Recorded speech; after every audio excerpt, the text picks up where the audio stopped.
Hello everyone, so today we're going to disassemble this unit. It's a 2A12 unit that you can plug into the outlet, AC outlet, and you can charge your batteries, but it will actually kill your batteries at the end, like it happened to me. As I mentioned before, please watch my other videos where I'm explaining how these chargers, they kill your batteries, how Bedini chargers that EnergenX sells through Tesla chargers, how they kill your batteries in the process at the end, how I experienced that, and that's going to happen. We are going to disassemble this charger 2A12, and we will see, take a look inside. If you haven't watched my other video about how I disassembled this 3 amp 12 volt solar battery charger, then you could watch in my other video. Just go either in the description down below in the video, or you can just click on my channel and you'll see all my videos about how I disassemble this one. And you will also see a video how I explain that this RPX is a scam.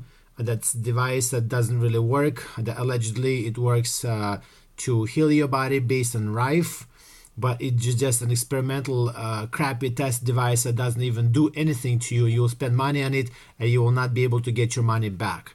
So don't buy this kind of scam and crap. Don't buy any Bedini books as well, because you can find lots of Bedini books on download for free. Actually, if you search some torrents, you'll be able to find some torrents which you can download for free, which are Bedini torrents. You can download them. The books are gonna be there, how to build SG machines, how it's gonna be there if you want to. But I'm telling you that from my own experience, when I use these chargers and these plug-in chargers as well, they kill your batteries. It took me years to find out, but I did find out that they actually do kill your batteries in the end. As I mentioned before, I had many batteries before, and they killed my batteries. I have only 2 left out of how many did I have? I have 5 deep cycle marine batteries, and I had 9 of the other batteries. So I had 14 batteries total, and I have only 2 left right now, which are regular Lawn and Garden batteries, which are still alive, trickly charging, and probably with this unit will kill them at the end as well. So, okay, now I'm going to disassemble this one solar tracker. I'm going to put away because I already showed it to you in a previous video. We're going to put it away, and then we're going to disassemble this unit, and I'll show you what's inside of it. So this unit, it's a 2A12 plug-in charger unit that you can plug into the wall. We have this kind of outlet here. We also have the adapter. The adapter came with it that you have to plug into the wall. It is from 100 to 240 volts AC from 50 to 60 hertz, 1.4 amps the consumption. That's the input, and the output is 24 volts DC, 2.5 amps, basically 60 watts, maximum that it can tolerate. And the unit, this adapter plugs into this charger over here, and the output here from this charger, from this cord, we have these 2 alligator clips that you can clip into your batteries. And since this is nothing else here, then I'll just get a screwdriver and we will just disassemble this unit and take a look what kind of crap is inside of this unit and why they kill the batteries and what's inside of this. Alright, so since I got my screwdriver here, and I've never done this before, so me and you will be doing it for the very first time.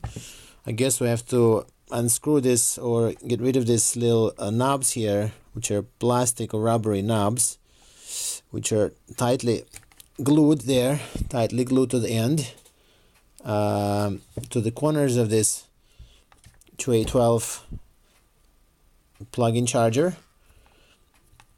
And I purchased this charger from TeslaChargers.com at that time when John Bedini and Gary Bedini was still alive.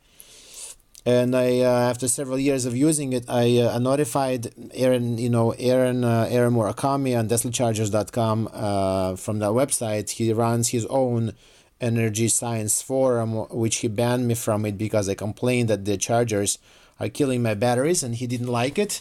he just banned me from the forum. You will read you will actually can watch the whole description of this in my video there, in my previous video. That was my first video where I explained why he banned me. I put all the information there, how he scammed people into buying his RPX machine, that he allegedly, creates a story about Rife device, Rife frequency, machine that John Bedini was building, and he's selling this sideband generator RPX allegedly that cures. He doesn't say that it cures, but he makes you believe that it cures something, that it's gonna kill you. It's gonna kill the viruses in you. That's gonna kill bacteria in you. It's gonna cure you from cancer because the machine's based on Rife technology. And this is very misleading. He takes people's money away, and he has no proof for any of this. And he sells the snake oil, basically.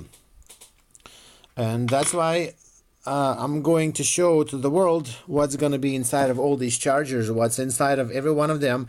I have totally six chargers that I purchased from TeslaChargers.com, from John Bedini and Murakami guy. And Peter Lindemann was there involved as well. So I purchased six of them. I'm going to open all six of them for you as well. I'm going to open the very powerful ones. They're like 80 amps, 12 and 24 volts charger, and I'll show you what's inside of it.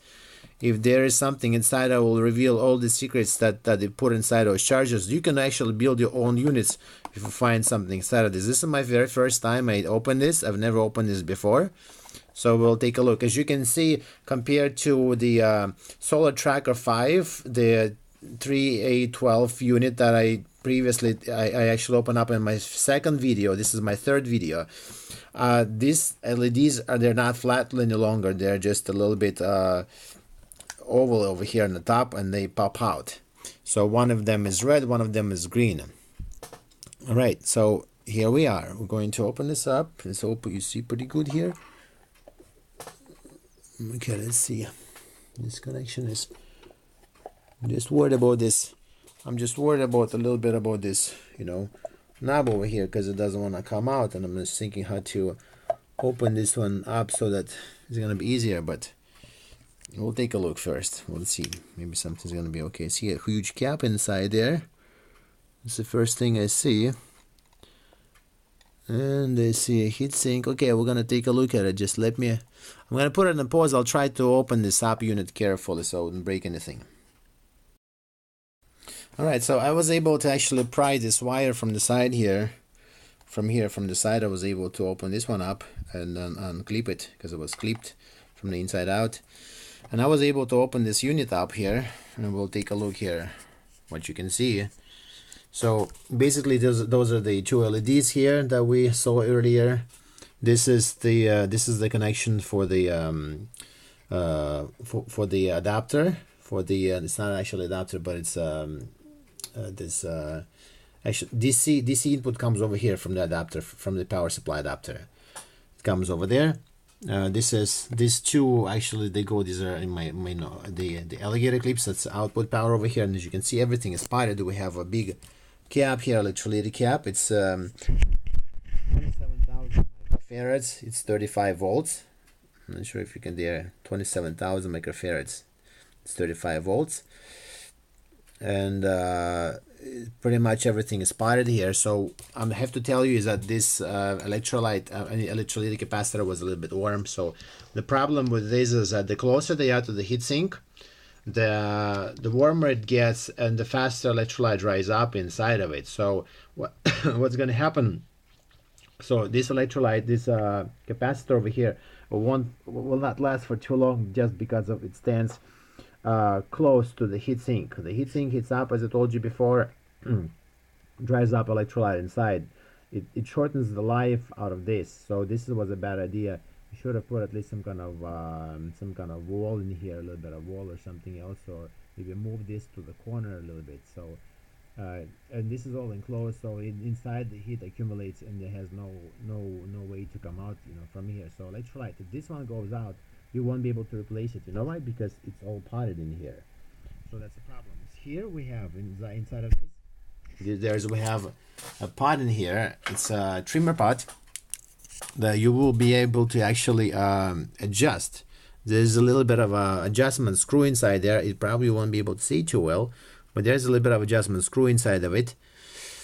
And you will be able to adjust this one, probably adjust your output voltage in here. So you will be able to regulate if you want to have this unit to run for, like, you know, stop at 15.1 or 15.3 or 5. I haven't tried it though yet. Maybe I'll do it a little bit later. But the purpose right now to show you what's inside of this, so that you'll be able to see that what kind of flaws are here in these units, and they do kill your batteries. So that's why I'm unscrewing all of them, showing it to you, because they don't work. They do charge your batteries, but in the process they kill batteries. Your batteries last shorter with these units than they are without these units. I found that out by, you know, with my own proof and experimentation when I was charging my 14 batteries that I had. All of them died besides the 2 batteries over the years. That doesn't take a month or 2. It takes years, guys. So that's why I'm really mad at this guy, Aaron Murakami, you know, at Peter Lindemann, at Bedini, that they were lying, selling their devices as the, you know, panacea devices that are able to rejuvenate your batteries, and your batteries will even, like, you know, brand new, and you would be able to give them even to your grandkids. That's how long the batteries are supposed to last. But they die much faster with these kind of chargers that they built. So the next thing that we have here is that we have we have 2 transistors over here. I cannot tell the name of these 2 transistors, what's inside there, not what's inside, but, you know, what kind of brand is that, or the markings on those 2 transistors, because they're all potted inside there. So I won't be able to tell you that. I cannot see it myself. If I take a look even through here, no, they're all potted. They're all potted on purpose. Even the markings are potted. Here I have a little bit of yellow dot here protruding from this side over here. This one, it's probably, you know, ceramic capacitor, small ceramic capacitor that comes out. This is a trimmer pot, as I mentioned before. This one is another transistor here. It could be a voltage regulator as well, so I'm not sure, because it doesn't say, the markings are not there. This one is a it's called it's a fuse, basically. It's a thermic fuse. Once the some current that goes through here exceeds the, you know, the fuse's ratings, it just flips open, and it doesn't allow the current to go through anymore. So it's a fuse. With time, you have to wait a little bit for it to cool down, and then you will be able to turn the unit back again. So that's why you don't have to use regular, you know, fuses here. Like I have for example here. Let me show you the fuses, like these ones. You don't have to use these fuses here, for example, like that. You don't have to use them. So you can use a fuse like this easily.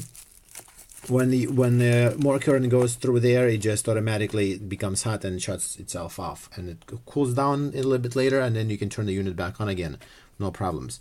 So, and those 2 over here, we have 2 more transistors over here. I'm not sure what kind of transistors are those, because I'm looking at trying to look at the markings in here, and the markings are actually off. I'm unable to see. Maybe I'm able to see. No, you know what? I see something here a little bit. 0 to, you know, very tiny markings. Let me make a picture with my camera, and I'll be able to maybe tell you a little bit more if I can see something with that. All right, guys. So I tried to take a look at those 2 transistors inside there. Those 2 actually, you know, which are on the heatsink.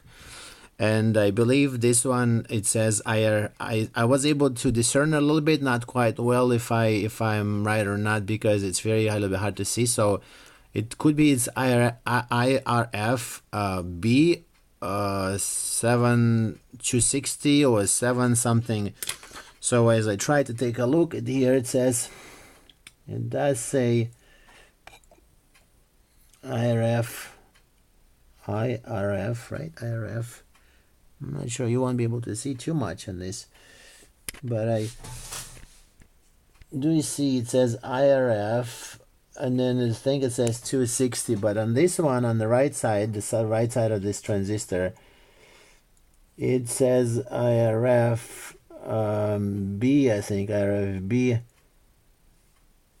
and then it says 260 or something in here. It's kind of hard to see because everything's spotted. I do see 260 at the end, 260, and B before the 2. So I'm not sure if there's a transistor called IRFB 260. So maybe it is IRFB 260. Yeah, I see definitely 60. 2 is definitely as well. B, yeah, I think it's a B, or it's an 8. I think it's a B. So if there is an 8 or B, to just Google, guys, either that's 8260 or 260, and it says IRF. And this one, it definitely says IRF. So there. So basically 2 transistors, I think it's IRF 260, or IRF B 260, or IRF 8260. So Google it and see what you can make out of it. I'll Google it myself a little bit later too and see. So basically we have, and these ones we have 4 transistors as well, maybe voltage regulators, because I cannot see the markings on this. So we have 2 on this side. We have 1 against this transistor, the big one, against the sinking over here. This is 1. This is the third basically. We have another one against this one, the transistor against this, the hits in the heat sink that's here. And then we have, if you can see it there, that this way may be better. And we have another one over here. That's the one over here as well. So in total we have either voltage regulators or transistors. We have 1, 2 small ones, 1, 2, 3, 4, 5, 5 small ones, and then 2 transistors on the heatsink. We have these ones that I mentioned before, IRF something, this one and this one, IRF B 8260 or IRF 260 or 8260. So there, and then this electrolytic capacitor over here, and then we have this trimmer pod here as well. So that's it, that's all we have. The thick wires come from this side, and these are the ones that go to the output, these ones over here, and that's pretty much it. There's nothing else in here, guys. So there, the sink here of course is this size with this 2 big screws on this side, and this unit is like in here. There's nothing else in here, just the input for the power supply, 2 LEDs here, and this is the alligator exit here. That's it. So you won't be able to open this up or do anything else with this because it's all potted here. It's like a milky, yellowish milky substance here, and you cannot see anything else from here. So I guess is that if this cap goes bad, and it's gonna go bad eventually, because in these units like that, everything pretty much can be stable for a long time, but the cap like this, especially if it works constantly, you won't be able to run it for long, because first of all the heat does not dissipate too well from this unit because it's all closed, unless you make some extra holes in here. I'm not gonna do it because the unit kills my batteries anyway. So I'm not gonna go through all this process. We're going to open up not only 2 of these units that I already opened up before. This is a solar tracker here. This is a regular 2812. This is 3 amp 12 the solar tracker that you can use with solar panels. But I used all of them. I used these ones. I used these ones. I used my 10A12, which we will disassemble as well. We will disassemble with you. The other unit we will disassemble with you this universal charger, and also we will be able to disassemble with you and take a look what's inside of the unit. We will disassemble this one with you, 2 actually of this. This is a 12 volt. We will disassemble this 12 volt 80 amps, and we will disassemble the 80 amps 24 volts as well. So there you go, guys. So I hope you enjoyed the video. And I'll see you next time with a new how it is assembled, how we'll be able to disassemble. The other one will be able to take a look on the inside of the other units as well. So subscribe to my videos below, check out my links, go to my channel, see my other videos, and good luck. Have a good day.